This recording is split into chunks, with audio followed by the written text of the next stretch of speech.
Not everybody wakes up in the morning to listen about fonts. So one person is really interested in fonts today. The first question is not a philosophical question, okay? So it would be even worse to talk about philosophy in 10 in the morning. I just want to say a little bit about myself. So you know who I am and you know who is talking about this stuff. So I've studied in Caldas da Rainha, a city 90 kilometers from here. I studied graphic design like 10 years ago. And then at a moment I decided that I wanted to design fonts. I was a bit concerned that everything that I did in the graphic design world was a bit disposable. Like I designed the poster and the next day after the date of the venue, the poster would go to trash. And I was thinking, what can I do graphic design wise that will last? And typography, I found that it's something that lasts. We use nowadays fonts with like 500 years old, like Gama or something like that. So I started freelancing and started designing my own fonts. My first font was called, or is called, EXO. This is a free font. It's available on Google Fonts. It started as a Kickstarter project, and then it evolved. Google commissioned like a few more scripts. So now it has like extended Cyrillic support and so on. It's one of the most used fonts on the web. It's in the top 100. Feel free to use it. It's free. It's open source, and it has had like millions of downloads. I cannot even like count. I was walking around and I saw like a pop-up thing that was using EXO, one of my fonts. So it's basically everywhere, which makes me pretty happy. Then after that, I designed this font, also commissioned by Google. It's called Cinzel. Maybe some of you know. It's also pretty popular. It's a design inspired in first century Roman inscriptions. So it was really fun to do. Then I started doing like some more commercial things. Because Google didn't invest more money in fonts, so I had to start selling my designs. So I did this one first, called Manjerica. And then something more script, more playful, more fun. I always try to have fun while I'm working on these things. No need to get too much boredom out of your work. And then this is a new version of EXO with like rounded corners. It's softer. And then this is called Nazeri. It's inspired in a small fishing village known for its big waves in the West Coast. And then I did this one. This is like really intense kind of work. It has 64 styles, Latin, Greek, Cyrillic, and emojis. So it's like more than 1,000 glyphs font. And then this geometric design called Point. Another script. And something more industrial. It was my latest release. Okay, but it was just an introduction about myself. One question that I get asked a lot is, do we need new fonts? So people normally ask this font. And I think that's a good question. Like most people might not see the need for a new font. But usually I like to counter it with another question, like, do we need new chairs? Do we need a design to design a new chair? Or do we need new music? So there's a part in typography that is a creative expression that we cannot get rid of. But even if we put that aside, I want to show you today that there are still things that need to be done in the world of fonts. Even if you look at it in the most pragmatical, technical way, and I want to prove you that there's still a lot of things to be done on that regard. A better question is, do we need good fonts? Like, I know that we have thousands of fonts, but are they good? Do they serve the purpose well? Can we trust those fonts? Like, I know that you can go to thefont.com and there's like millions or thousands of fonts available, but are they good? Will they honor the project that you're working with? And we must talk about a few things like legibility, readability, and do the font convey the right feeling? Does it have enough language support? So, legibility is the ability to distinguish one shape from another. So one common example is like, I'm using my pointer. If you look at this O and this C, they are both lowercase. If you're reading this shape like at 6 pixel or 8 pixel size, there might be a chance that the C would look like an O because this is a very tight space. So when you talk about legibility, you would use like a font that has open counters. Another example is like, this is a 1, this is a uppercase I, and this is a lowercase L. But like in this font, all these shapes look the same. So this is a good test that you can do to see if the font has a good legibility. Of course, if you're using it for like display purposes, I mean that's okay. But when you're talking about chunks of text, like if you're working like a newspaper website, you need to really focus on those things. And most fonts don't pay much attention about these sort of details. Another thing is readability. Readability is different from legibility. Why is that? Readability has to do with the ability to read for a long period of time without fatigue. So most of you probably have found like a website that's like a dark background and white color or bright color fonts. You cannot read it for too long. You get a lot of fatigue. So there are things that you can do to avoid the fatigue. One thing is to have like more serif-like fonts that have more contrast. Contrast is the relationship between thick strokes and thinner strokes. So try to have like more distinction between the shapes. The brain processes it faster when the shapes are not just like symmetry and rotation. So when the shapes have like these little differences, the brain processes it faster, and it doesn't have to like do that much effort, so you can read for longer periods of time. So other thing is language coverage. So I don't know if you have that experience when you like paste a text that you copied from somewhere, and there's like some words there that are from another language, and then this little sign that we used to call tofu appears. And speaking about tofu, I don't know if you have heard about a Google font called Noto. It stands for No Tofu. So it's the first font that supports every single language in the world. And most of the fonts only have Latin support and a very small Latin support only for like some European languages. When we're talking about do we need good fonts, we need to think about Indic Scripts, Chinese scripts, Korean, so and not only like Latin scripts. So there's still a lot to be done. I myself have worked in Indic Scripts. I have worked in a font that is on Google Fonts called Arima. It has like Tamil and Malayalam support, which are a language from the south of India.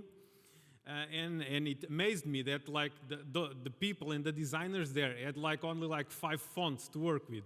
So when you're thinking about do we need new fonts, you should think do we, but do other people that have other scripts need new fonts, need creativity to express themselves. So yes, we need new fonts in that regard. So this is also a little play that I like to do. It's that fonts convey a meaning other than the content, okay? So here is Comic Sans, the beloved font. And here you see that I have exactly the same content on the top and on the bottom, but like the message is totally different. You need to be careful because the font that you're using to type things might be saying a different thing than the content that you're typing. So that's something that we should be careful, and we should be aware of that. Even if we decide that we want like a really neutral font that doesn't convey any meaning, like something like Helvetica, which people used to say that is neutral. I don't believe that, but people say that. Another thing that we must consider is like, do we have sufficient style versatility? Like if the font that you use only have the regular style, like you're very limited, especially when you want to have some hierarchy of information. And when you can have like black, bold, italic, you can have all these sorts of variations that make the traveling through the information much easier. So this is the reason why we need better fonts. We need fonts with more styles, so designers can communicate better. And lastly, we need fonts that have a good print and screen optimization. I know that we all live in the age of retina displays, but not everybody uses retina displays, you know? The kid in like sub-Saharan Africa is going to a library that has a very low resolution display, and we still need to account for that until everybody has retina displays. And for that we need a thing called hinting. So hinting, you see like this is Georgia. It's the Matthew Carter design for Microsoft. So what you see is like there are custom adjustments in the design according to each size. So this is 9, 10, 11, and 12 pixels. And when you change the design, you adjust the pixel grid so it reads better. So here on the right, you have unhinted lowercase g, and you have a hinted lowercase g. So this is just the difference of a pixel, but like this will look a mess when you're reading like at 12 pixels, and this will look really good. And these things are really important, and designers take care of that. Nowadays, thank God, like 99% of the job is done by an algorithm, but the designers still need to check if everything is okay. So you need to search for fonts that have good optimization. So I want to go to the future of fonts. I'm pretty much talking about the present of fonts. But before I go to the future, we need to go to the past. Why do I think I need to go to the past? Because we need to see the trajectory of the evolution of typography. What is happening? What is the trajectory? And you can only see the trajectory when you have 2 points. And one point is the present, and the other point will be the past. And you cross a line, and hopefully we extrapolate, but we try to understand where things might go. This is like fortune telling, but we need to do our best. So just to clarify a thing, for easiness of comprehension, I'm always using the term fonts, even though font relates to the file itself, you know, and not to the design. So type designers like me like to talk about type and typography, but for communication's sake, I will refer to fonts. Just for you to have an idea, like a font is to an MP3 like type is to music, okay? The font is the file, the thing that contains the design, and the type is the design itself. So, really fast, traveling around like 5,000 years. So humans decided to draw some things that represent some things. So it's called pictograms. And then humans said, oh, but we can also represent sounds and not just things. And then phonogram starts. So A is a phonogram. It has a sound, A. And we design it like this. And then the Romans developed the capitalis monumentalis, so the words that they chiseled on the big buildings. And it might come as a surprise, but up until this point, there were no lowercase fonts, so only uppercase. And then new tools of writing emerged, like brushes and sort of pencils. And when these things started to happen, so it's a technology evolution, people started abandoning this form of writing because it took too much time, and started writing in different ways. So this is where the lowercase, which is, you can connect the syllables with one another, started to appearing. And then you have Gutenberg, who like invented the printed press, like not so, but more or less invented the printed press. And like a revolution began. So now we have people casting metal type, and we have these little things made of lead that we can like print 200 books like in a month. So it was a great evolution, looking back to the copyist monks that took years. And then with the Industrial Revolution, there was like an explosion of possibilities. A lot of designers started expressing themselves through typography. It was no longer something only used to convey text meaning, but like to express something artistically. And then people started a digitalization of typography, which is what we have now, so we can have like on screens fonts. So this happens through a long period of time, but what can we learn from here is that technology drives fonts, okay? So when new technology happens, new design opportunities happen. And this is what we are seeing now at the moment, that we are reaching what I call the future of fonts. So, but even talking a little bit about the present of fonts, because most people might not know what the state of things are at the moment. So, before OpenType, we had like TrueType. You are familiar with these concepts. So what OpenType was like aligning design with code. So, and once again, it was technology that drive new advancements in design. So what you can do with OpenType. So this is a font that I made. And basically what I say is this. If there's a character that has no descender on the left and no descender on the right, you can change this shape for this shape. So it's a very simple code. So, but we're starting aligning code with design. And we can say that when an F and an I are very close together, we can change that with this shape. So it reads better, like it's strange on this size, but when you read it on like 12 pixel size, it works really well. Or when you write like a 1/4, it converts automatically to a fraction number.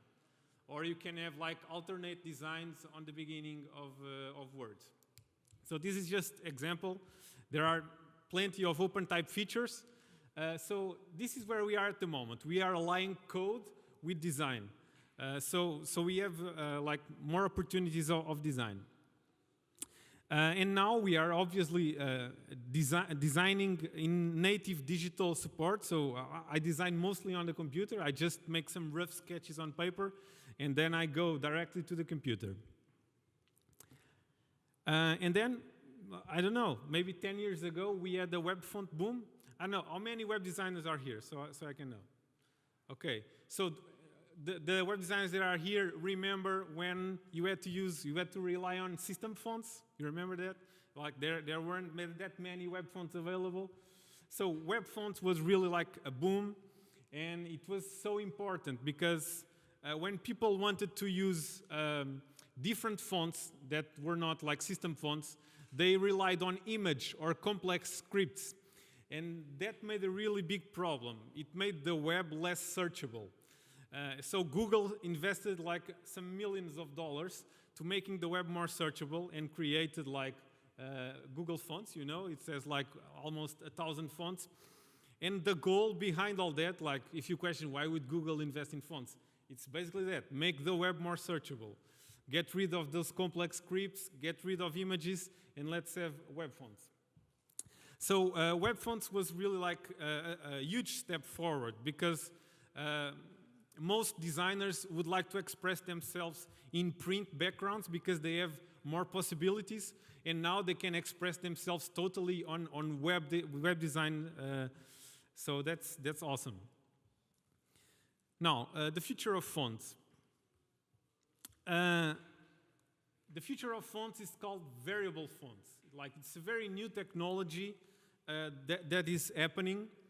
And what I'm showing here is like the old way or the present way of doing stuff. Like, the designer designed like the regular style and the bold, and then this display, regular, display, bold. So this is how normally things would have happened. But now with variables, let me see if the video is working. Oops. Should be.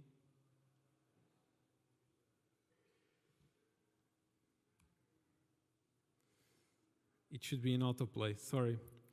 So I guess I'll have to explain what happens. Such a shame. So unfortunately, oh, it's playing now. Good. So this is just me playing around in Illustrator, and now Illustrator has variable font support. So there's this little icon like on the top that I'm gonna press, and that opens a slider. And now you don't have like specific weights, you have like a slider and you can control the font. And this is not just a gimmick, it is really, really important, and I will explain in a minute.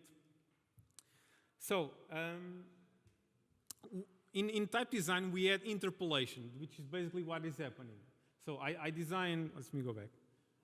I design this one, and I design this one, and then I can interpolate in between these two weights. But now what happened? Now we have a support. It's called variable fonts. And now I don't have to store, like in my server, all the different styles that I need. I can only store like the one single file, the variable font file. What do these do? Like I have a significantly reduced file size. So especially when you have like a lot of scripts, fonts get heavy. As I was saying, like Google Noto has like 1 gigabyte, so it's really a lot. And when you have like variable fonts, you significantly can reduce the file size. You can also have like fine-tune adjustment. You know, you're not satisfied with the bold weight that you have, and then with code you just give it a little bit more. Or you can control like when the site migrates from a desktop to a responsive stance, you can adjust, make minimal adjustments so you have better readability. So everybody is investing on these things. Apple, Microsoft, Google, Adobe, Monotype, and most browsers nowadays have support for these sort of fonts, even though they are not available. You cannot buy them. I don't know where you can buy them. But some people are making experiments and making them available. So this is probably the future of fonts, where like if you're standing at a distance, it changes a little bit the shape of the font, or if you get closer together, the font adjusts a bit, so you can read the best. So what will happen is like there's more power to the user and a lot of possibilities. And as it said, with great power comes great responsibility. What will happen is like, with the verge of variable fonts, the users will need to know more about typography. Because the apex of variables would be like every single possible font will be in one single file. Can you imagine having only one file in your computer? You can have like an axis that you control the serifs of the font, and another the height of the ascenders and the descenders. So the possibilities will increase for the common user. So, and this is especially important for me that I'm a typography teacher. I need to teach better my students to use typography well, because things will not be that easy. If you get to the point of having like these variable fonts with like thousands of possibilities, you really need to know what you're doing. Another future of fonts, maybe, is emoji. Why am I saying that? Because it's not really like an illustration, because if you use like iOS or if you go to Android, each one has a different set of emojis. So these little things are being understood now as characters, you know? And each brand is designing them in a way and are trying to make them the most readable as possible, you know? So it feels like going back, you know, to pictograms, but it's going forward because these things communicate a lot in a very short amount of time, you know, you just press a single thing. So will this be also the future of font design? Will we have to include emojis in our fonts? Maybe, I don't know. Also, like as things evolve, new characters need to be designed. So there's once a time that this character didn't exist, and there's once a time that this character didn't exist, and I just did this really roughly. Maybe this is Bitcoin, I don't know. Will the fonts need to support all these new characters there that are flourishing? And like we have, I don't know, how many cryptocurrencies do we have? Do we need to include that in our fonts now that we are designing? So this is a question for the designers. Maybe the future of fonts is also including all the new characters and all the new forms of expression that are available. On a more branding side, like the future of fonts is also customized. So every brand is now looking for custom fonts. This is just an example of IBM that recently changed the font that they used. So for you to have an idea, IBM paid in royalties $1 million a year in royalties to Helvetica, for Helvetica. So, and it's a very small investment comparing to what they are saving now. And a lot of brands are doing that because not only they save money, but they have like an additional branding asset. So especially like IBM, which released this open source, now people have this font on their computer and are searching for fonts, IBM. It's like an unconscious voice, IBM. So this is what happened. And a lot of brands are customizing, like Apple, Audi, Google, Netflix, all major brands, and even some medium and small brands are investing in creating their own type. Because people realize that, why am I using Arial or Helvetica or Verdana when I can have my own font, when I can communicate in a very single and unique way? So this is also one thing that is happening. And also, something that is happening is new economic models. So people are, maybe it's too early to say, but people are no longer buying that much fonts, and now they are resorting to these sort of services. And these services are like the Spotify of fonts, you know. In Adobe Fonts, you subscribe to their Creative Cloud, and you have access to all fonts of Adobe. And Fonttown works really like Spotify. You pay a subscription, and you can have the fonts. Like, you don't really have access to the fonts, but you can use them in Illustrator or Word. You can use it in your software.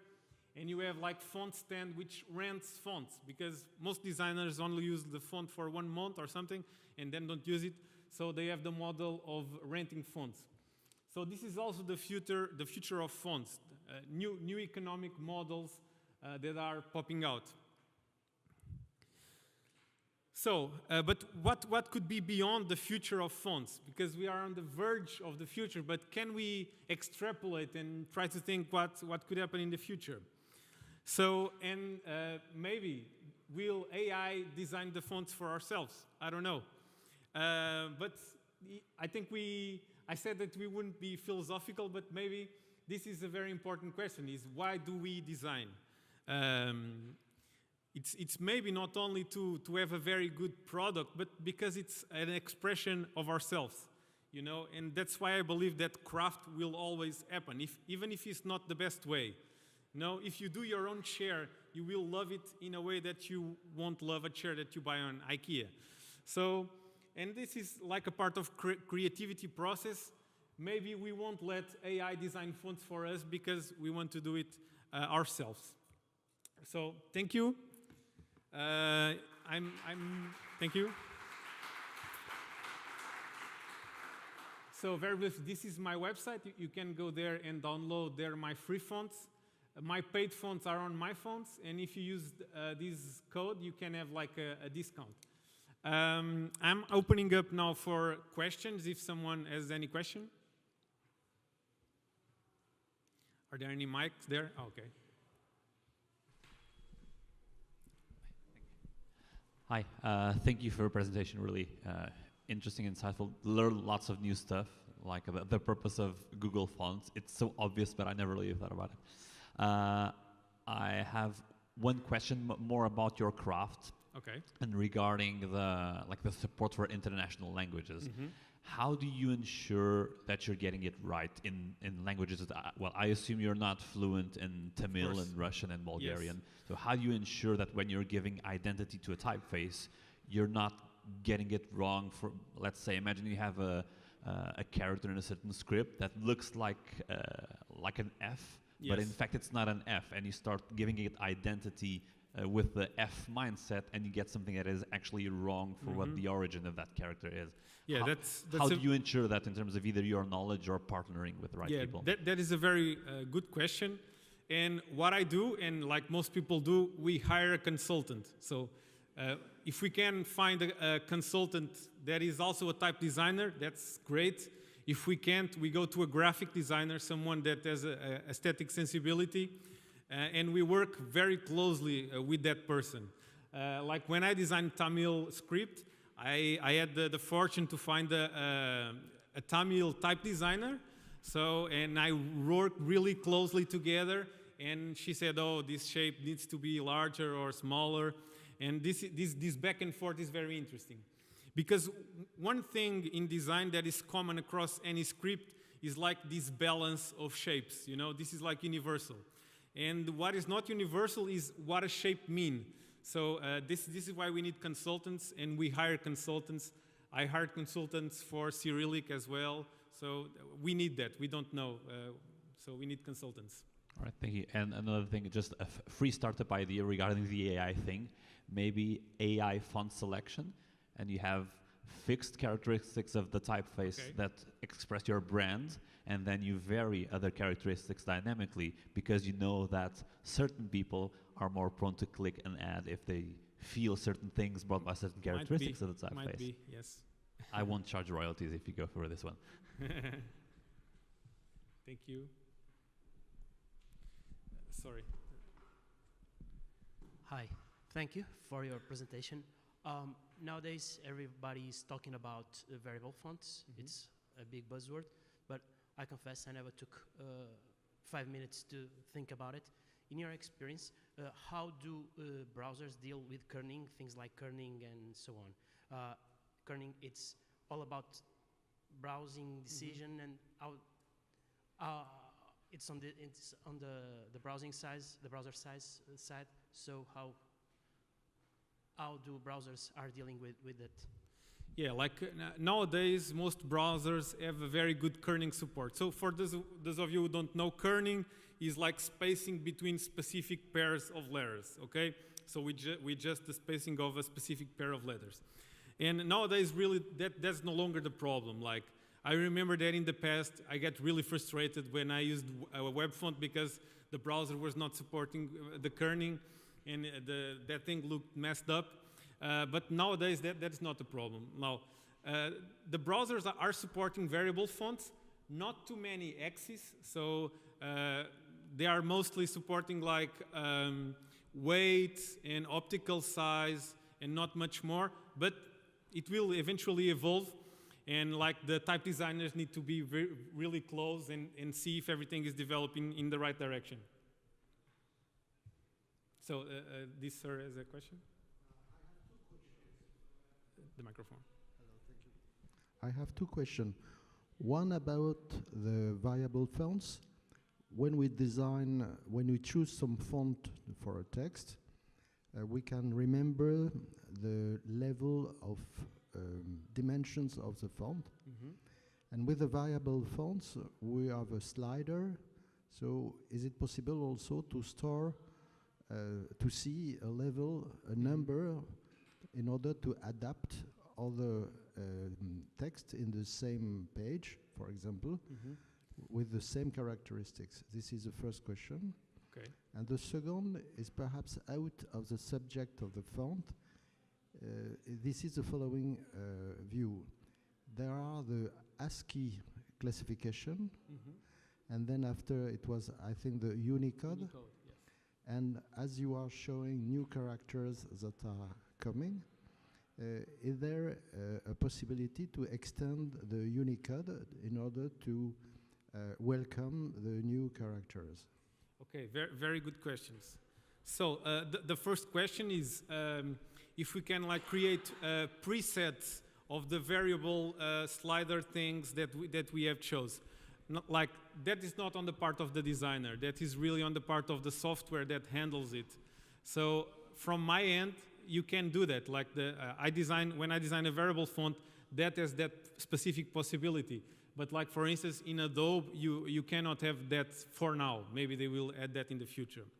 With regards to the Unicode question, it's very interesting because when they designed Unicode, they left white spaces. So if you look at the Unicode map, there are white spaces so that for possible new characters to be added. And I don't know if we reach to a point that we fill all the white spaces in the Unicode map, maybe we need to come up with a new solution and with a new map or extended it in a way. So I hope I answered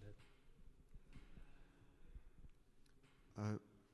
Just to reply a bit on the question, for example, on the browser side, Firefox supports you to set a specific weight value. So if you want to put for 120, you can just do it, and then you just reuse it all over the place if you want to freeze that weight size.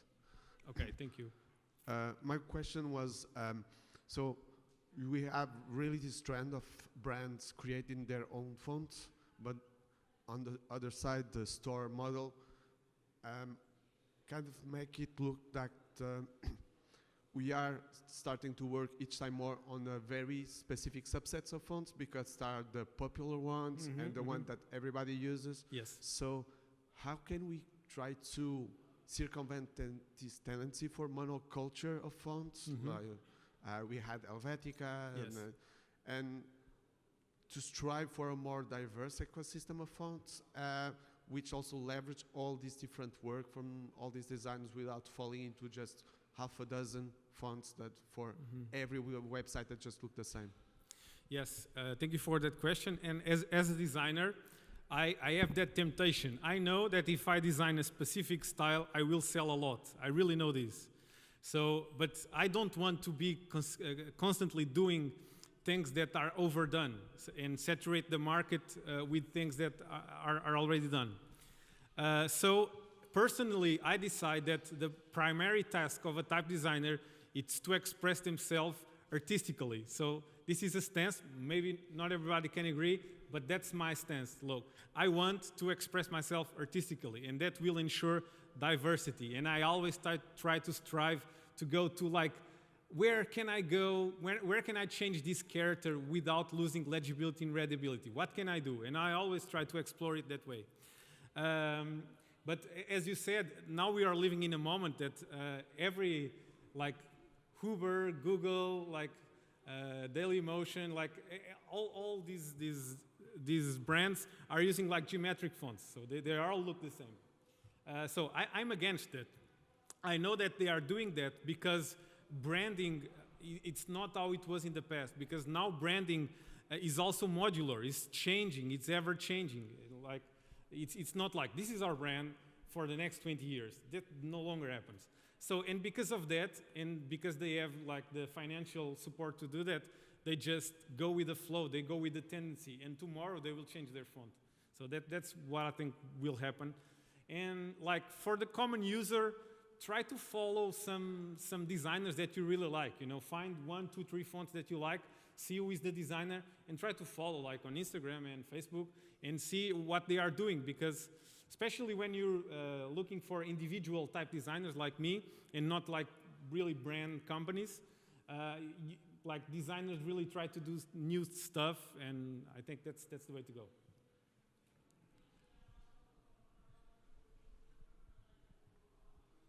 What resources do you recommend for comparing fonts according to legibility, readability? I love Google Fonts, but it just gives me an example of the font, and I'm a layman. I won't decide well if it's legible or readable. Yeah, so that's really a problem because it is somehow a matter of knowledge. It's the same for choosing a color, you know, or choosing a color combination. You need to have that know-how. So I don't think there's an easy way to do that. I mean, there are some websites that pop you up with some ready-made combinations. I can't remember the address at the moment, but I know that there are websites that do that. I think you should do a small course. Like I have a small course on Skillshare, which is how to pick fonts. And I explain in less than an hour how to make really good decisions about choosing a font. And I think it's really accessible for the layman. So I think it's knowledge. At the moment, you can't have something to choose for you.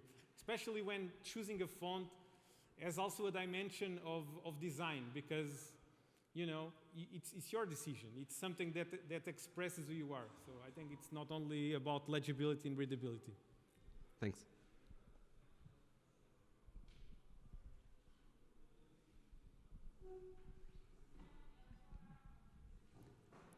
Hi.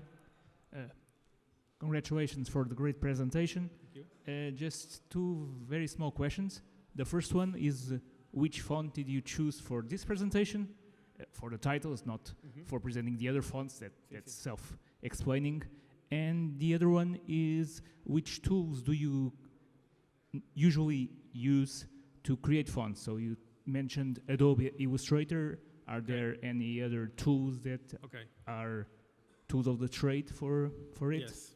Thanks. I don't actually use Illustrator to design fonts. I just use it to test fonts because that's where the designers are. So I use a software called Glyphs. I'm a Mac user. And I use a lot of scripts and plugins that make my life really easier. So it's a software called Glyphs. And this font, it's a font that I designed. It's called Point. So I think I should use a font that I design in my own presentation. Thanks.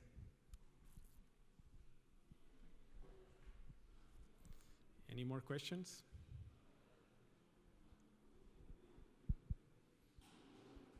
Okay, so I guess we're done. Thank you so much for coming.